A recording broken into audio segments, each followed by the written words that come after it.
What's up guys, today we'll be installing a bunch of parts on the 180sx that have slowly accumulated over the past week or two. So let's jump straight into it and I'll show you those parts.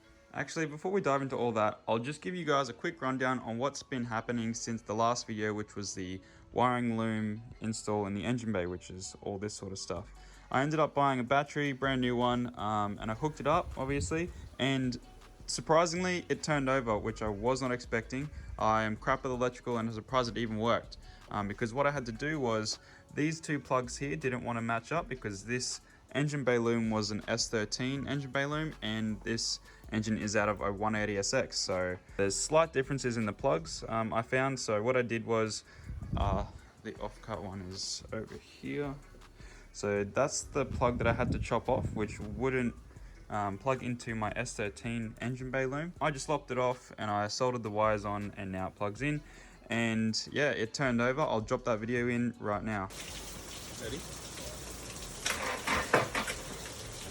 Now the reason why the engine didn't want to run is because if we have a look back here, the previous owner for whatever reason has decided to lop off the male plug of the body loom that connects to the fuel sending unit, the female plug. So I've just kind of mocked up where the wires would then meet and plug into so that the fuel pump would get power and there was no fuel that was sent to the engine. So I just assumed that the fuel pump was bad, which leads me to the parts that I've bought.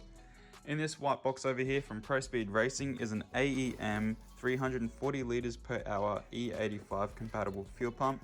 Let's open this box up and check it out.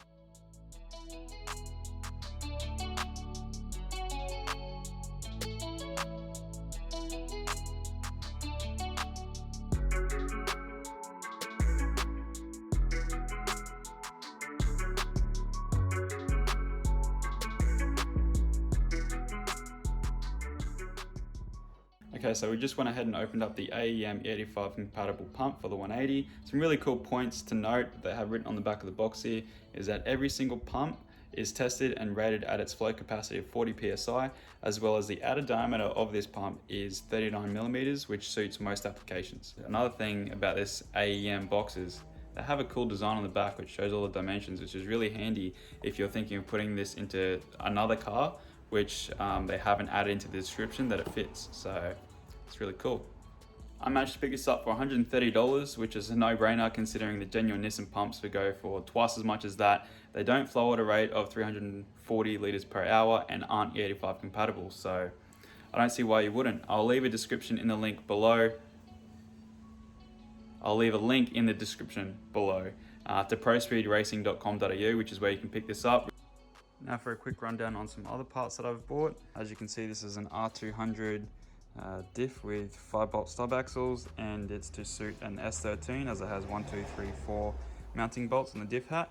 Now I obviously have an S14 subframe in my 180sx, so I need to change this diff hat over to a 2-bolt diff hat, which I ended up picking up from Trix Parts up in Toowoomba, as well as this B-stamp gearbox cross member. You need the B-stamp gearbox cross member if you have a manual transmission in your S chassis. I found this out the hard way. I have an A-stamp gearbox mount, and these mounting positions are actually facing the other way rather than facing this way like it is in the B stamp on this one. And lastly, over here we have an R33 drum handbrake setup, which is really important for ripping those handbrake entries. This is a really popular mod on the S chassis that are specifically S13 and 180sx's, because you'll notice if you've ever gone to rip the handbrake setup on an S13 and 180sx is a disc handbrake setup, not a drum handbrake setup. So there's not much of engagement as compared to what a drum handbrake setup is. With all that being said, let's put our focus back on this fuel pump and let's dive straight into this install.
there you have it. That's how you install an aftermarket fuel pump, or any fuel pump of that matter.